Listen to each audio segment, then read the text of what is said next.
Who are you shooting for? Where's the pool? That's right.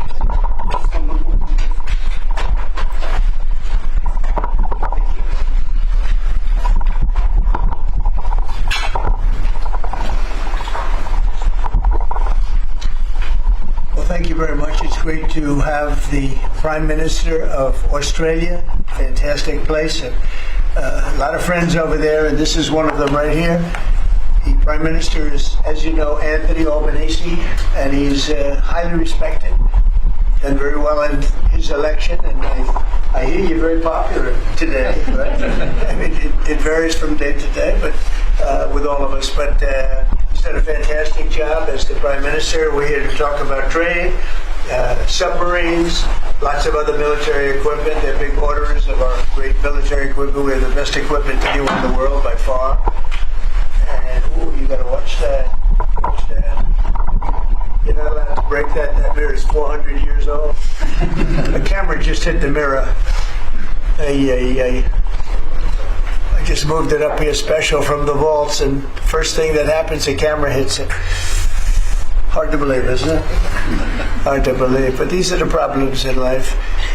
So we're going to be here to talk about lots of different things, and we might take a few questions before, but we are discussing critical minerals and rare earths, and we're going to be signing an agreement that's been negotiated over a period of 4 or 5 months. And it was sort of good timing that we got it done just in time for the visit. And we work together very much on rare earths, critical minerals, and lots of other things. And we've had a very good relationship. We've been working on that for quite a while. In about a year from now, we'll have so much critical mineral and rare earths that you won't know what to do with them. They'll be worth about $2. But in the meantime, we're working with Australia and other countries. They're working with us too. But other countries also on that. But we're really working on anything having to do with military protection, military ships, vehicles, guns, ammunition, everything, the whole thing. We've been long-time allies, and I would say there's never been anybody better. We fought wars together. We never had any doubts, and it's a great honor to have you as my friend. It's a great honor to have you in the United States of America. Please, would you like to say something? Well, thank you so much, Mr. President, for the invitation here to the White House and for showing us around the improved Oval Office, and for what you're doing around here as well, and for the great honour as well of my delegation saying just across the road we could have walked, but they didn't let us.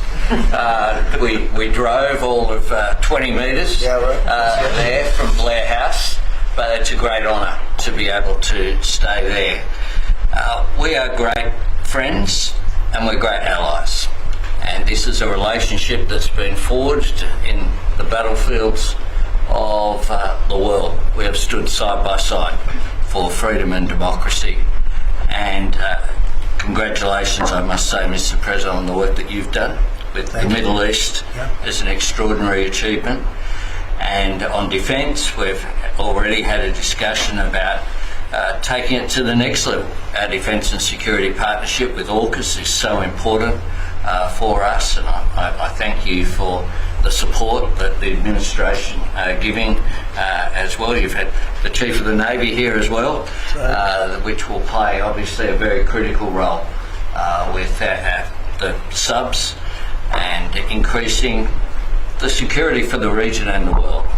And our economic relationship is so important. The US has a trade surplus with Australia, as you know, and we can continue to take what is every opportunity to improve the relationship even further and make it even stronger. And today's agreement on critical minerals and rare earths is just taking it to the next level, seizing those opportunities which are before us to take our relationship to that next level. And it's been fantastic, the contact that we've had together, the friendship that we've developed.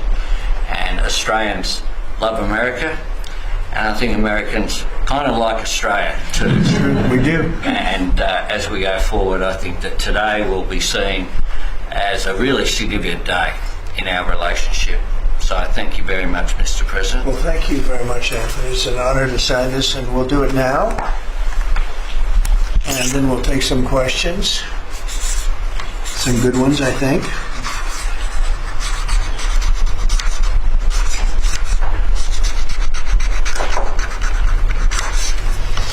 Okay.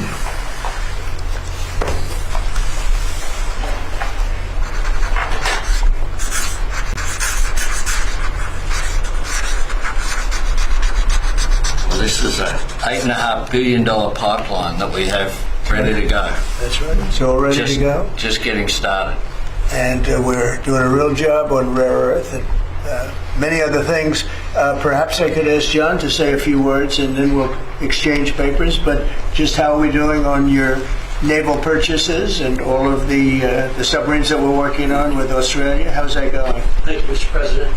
Obviously, Australia is a very important ally of ours in the Indo-Pacific and in every battle. They've fought with us since World War I, and have always been side by side.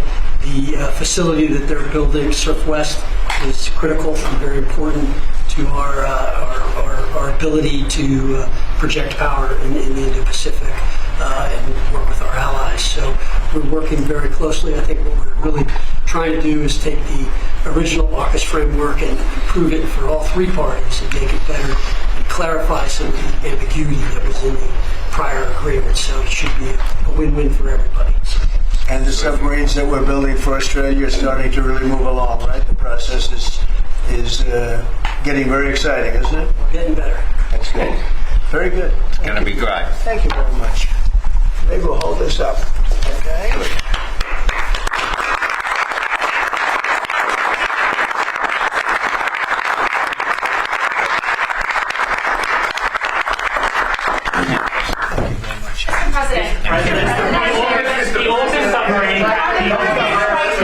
The AUKUS defence pact that the Prime Minister just mentioned, it is a critical issue for Australia. Yes. You haven't really spoken much about it publicly. It was a deal that was done under Joe Biden to sell submarines to Australia at a time when you're not really making enough for your own needs. So can you tell us, have you gotten across the details of the deal?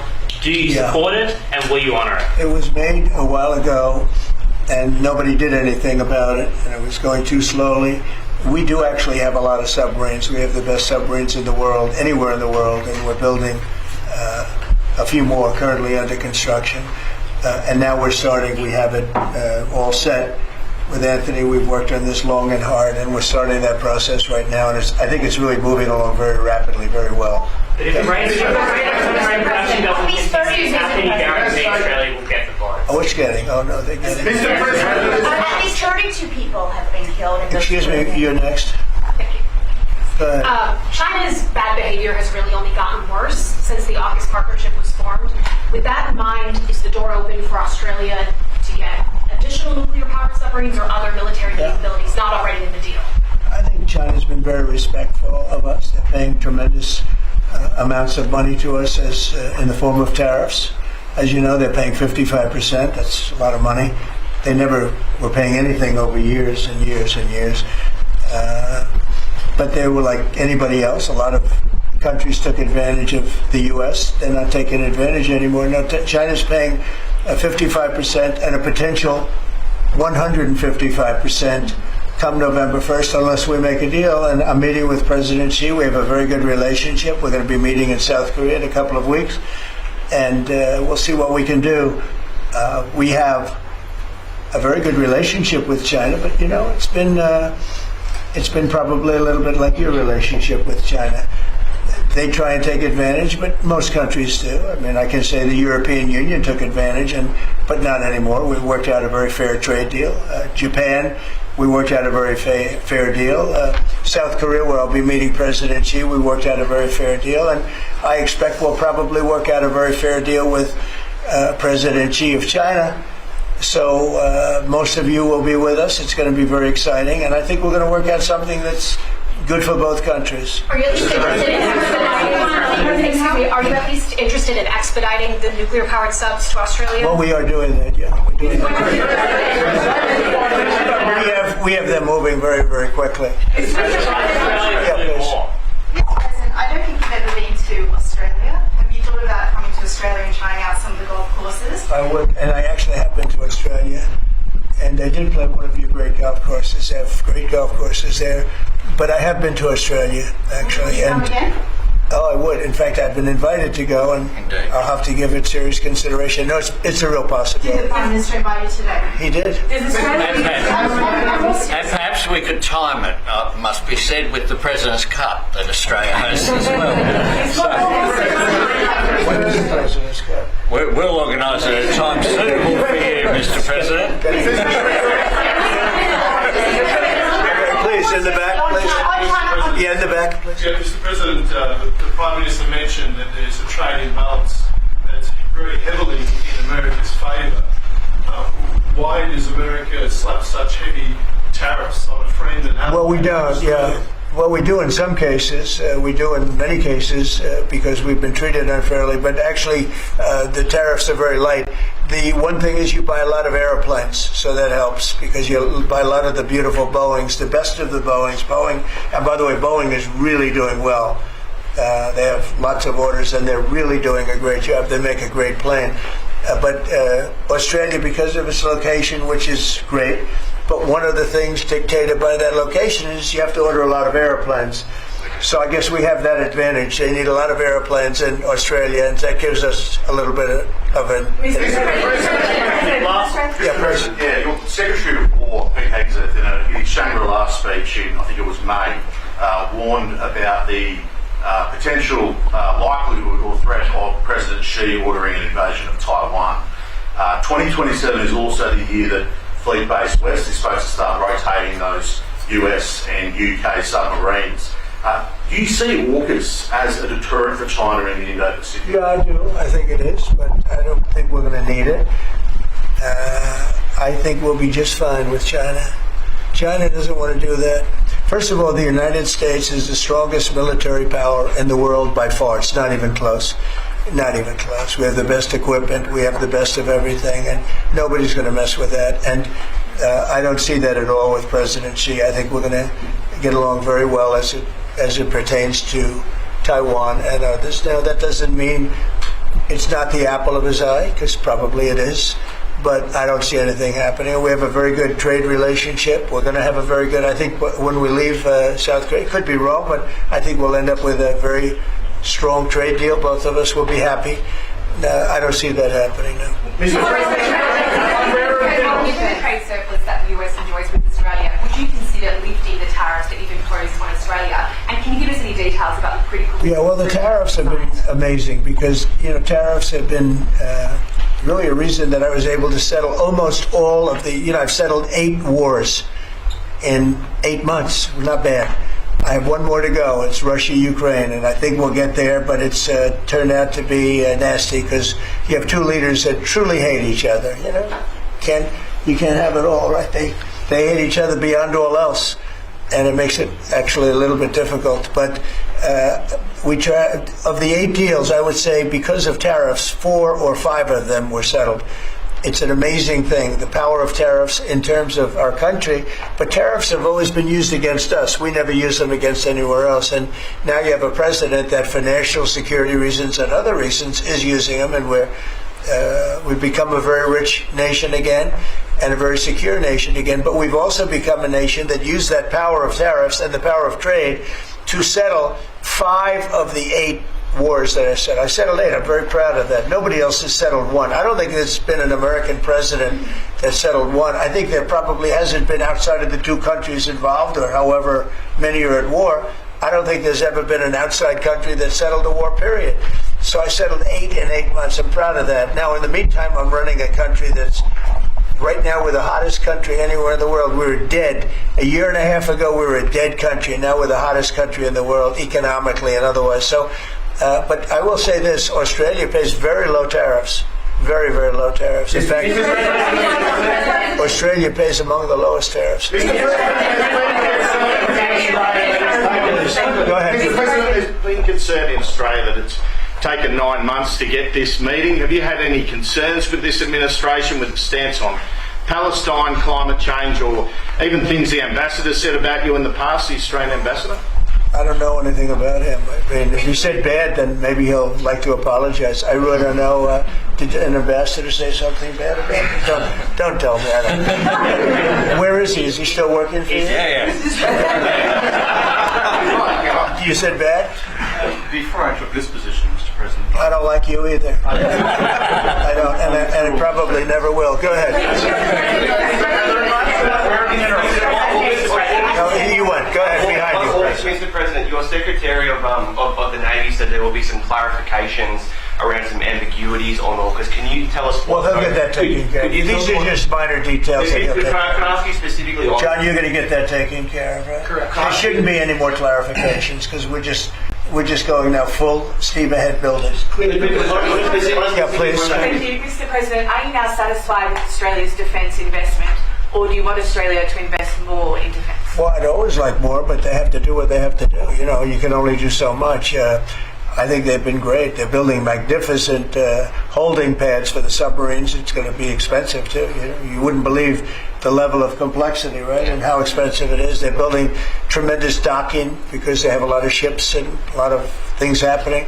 And I think their military has been very strong, very, very strong.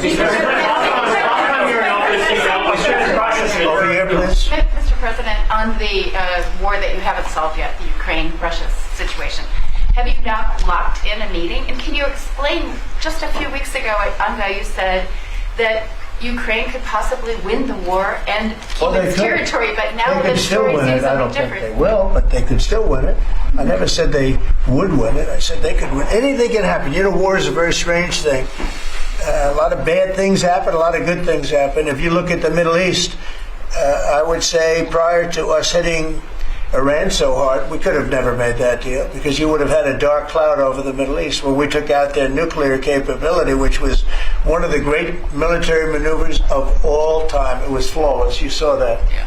Those magnificent B-2s. I mean, that was a flawless move that was done by some very talented people, headed up by Pete and everybody else, and our great generals, and General in particular, Raisin Kane.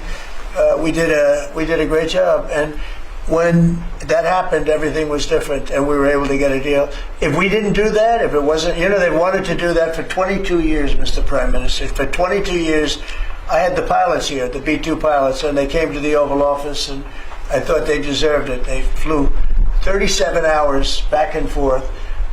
We had 52 tankers up there. We had a lot of planes up there with them, but they were the primary plane. But we had a lot of planes, F-22s and F-35s and F-16. We had a lot of planes, but we had 52 tankers. Can you believe that? And it was just like a flawless mission. And when it was finished, the Middle East just opened up, amazing. And they've wanted to do it for 22 years. The pilots came up to me. They said, you know, for 22 years we practiced this maneuver 3 times a year for 22 years. Our predecessors and us. These are now young pilots, you know, but they're older now. Predecessors practiced it, and they said we never had a president that would let us do it, but I let him do it. And it totally opened up the Middle East. It took the cloud over the, you know, we had a dark cloud over the Middle East, and now it's all, I mean, we have a little situation relatively with Hamas, and that will be taken care of very quickly if they don't straighten it out themselves, because they're in violation of their agreement.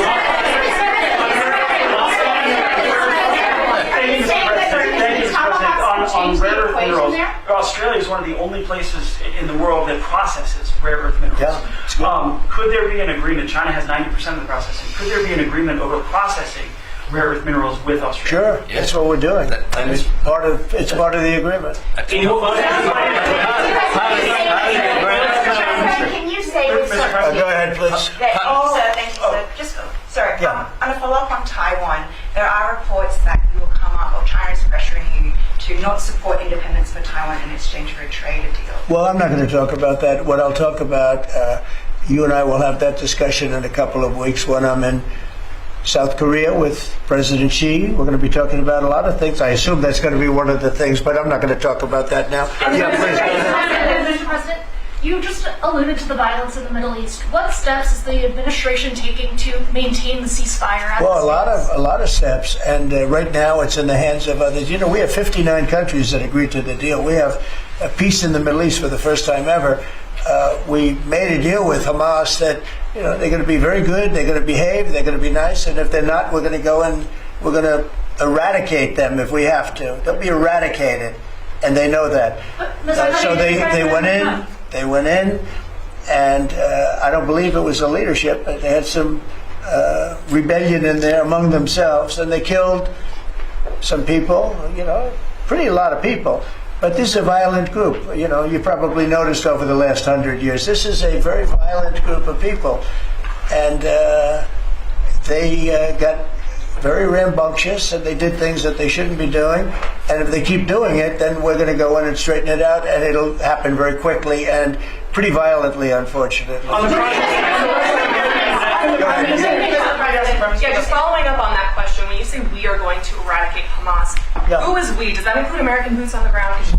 No, it won't be on the ground at all. We don't need to, because we have many countries, as you know, signed on to this deal. The way I view it, 59 countries, and unanimous. There's never been, nobody ever believed us. Countries that 4 months ago didn't like each other, and now they're all aligned together. I mean, we've had countries calling me when they saw some of the killing with Hamas, saying we'd love to go in and take care of the situation ourselves. In addition, you have Israel would go in 2 minutes if I asked them to go in. I could tell them, go in and take care of it. But right now we haven't said that. We're going to give it a little chance, and hopefully there will be a little less violence. But right now, they're violent people. Hamas has been very violent. But they don't have the backing of Iran anymore. They don't have the backing of really anybody anymore. They have to be good. And if they're not good, they'll be eradicated. Were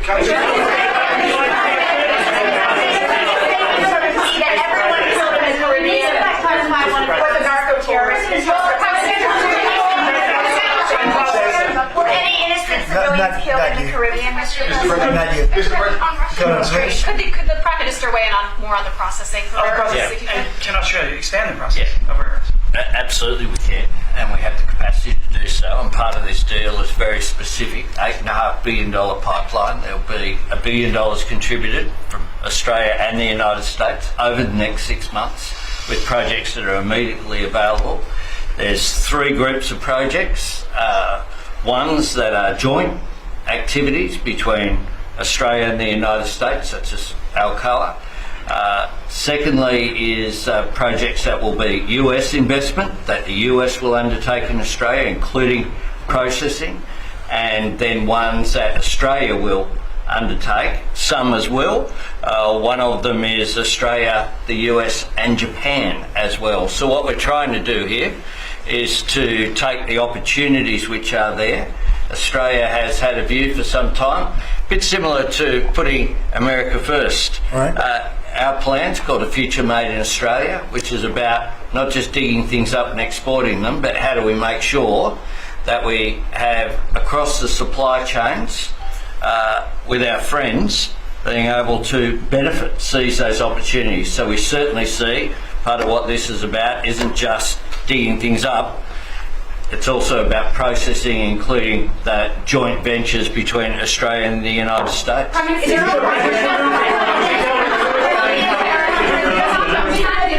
the US and Australia really compete with China? Aren't we decades behind in terms of the development? No. You've been reading the wrong newspapers. We're not decades. We are way ahead of China militarily, the United States. We're way ahead of them in every form of military, other than they're building a lot of ships, and we'll have that started. We'll be catching them on that. But we will, when it comes to weaponry, when it comes to, I'll go, right now, AI. The big thing is AI. They're building more plants in this country than anybody ever imagined. We're going to have over $20 trillion of investment for this year. The most we ever had was a tiny fraction of that. As an example, Biden, who's the worst president in the history of our country by far, by the way, but they were less than $1 trillion for 4 years. We're already now breaking $18 trillion of investment in 8 months. $18 trillion. No country in history has ever done that. We're way ahead of China in AI, and we're way ahead of China militarily from the standpoint of the sophisticated weapons. We have weapons that a lot of people don't even know about it. I got them started 4 years ago. I rebuilt the military 4 years ago, fortunately, because Biden didn't do anything but give a piece of it away to Afghanistan. Fortunately, as much as it sounded like it was a small part of what I built, but the Afghanistan giveaway was one of the worst. That was probably the most embarrassing day in the period in the history of our country. But we have the greatest military, we have the best equipment, we have the best manufacturers of equipment, we have the best weapons. When you look at our weapons, I've been talking a lot about our weapons. Everybody wants our weapons. But it's great to be working with Anthony. It's great to be working with the people of Australia, because they also, I mean, it's a smaller country, but you have done a fantastic job in weaponry and the kind of things that we do a lot of joint work together. Our militaries work very, very closely together. We've been really an amazing ally when you think of it, right? There's never been any games. We're strongly committed, and they're strongly committed. There are some games with other countries, but there haven't been games with Australia.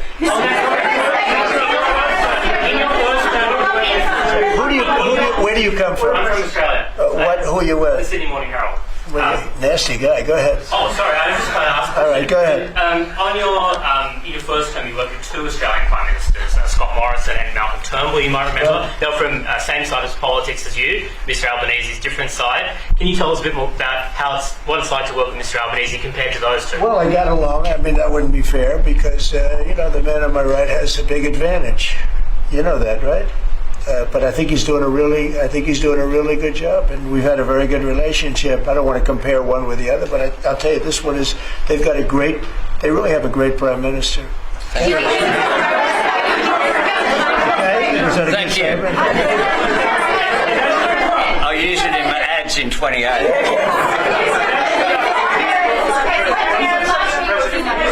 President Putin on Thursday, did you discuss his ongoing attacks on civilian areas in Ukraine? Yeah. Did you say cut it out? Did you say show an article of good faith to me? I did. But as you know, most of the people dying are soldiers. The soldiers that are dying in Russia and Ukraine, it's unbelievable.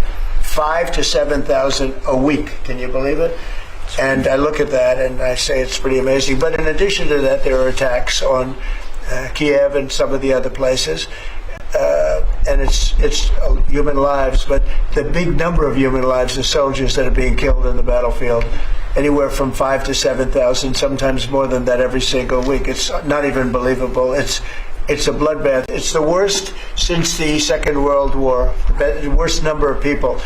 And it doesn't affect us in any way. We don't pay anything, because now they pay us for the weapons that they get. The NATO is paying us for the weapons, as you know. It doesn't affect, I guess you could say that's a positive thing, they pay us, but I'm not interested in that. I did straighten it out. Biden gave them $350 billion. Can you believe it? And all they did is get deeper in. It's a shame. Gave them $350 billion. A lot of lives were lost. That's a war that would have never happened if I were president. But we do speak about that. I speak about all of the lives, but I do speak about the civilian lives. The First Lady has done such an amazing job on Ukrainian children who were abducted by Russia. Would you support Senator Lindsey Graham's bill to declare Russia a terrorist state? And you have within your power the most powerful man on earth. Why don't you just enable Ukraine to finish this war tomorrow? Well, if you knew anything about what you were talking about, you'd be able. You do. I don't think you do, really. I don't think you do, because it's a little more complicated than that. But it sounds easy. We're in the process of trying to make a deal. If we make a deal, that's great. If we don't make a deal, it'll be a lot of people are going to be paying a big price. Quiet. Go ahead. A question to both of you, if you don't mind. I love his haircut. I'm going to try that. No, I love it. Go ahead. So, as we all know, China controls 90% of the global supply of critical minerals. They have launched attacks on Australian companies, primarily Lynas Rare Earths.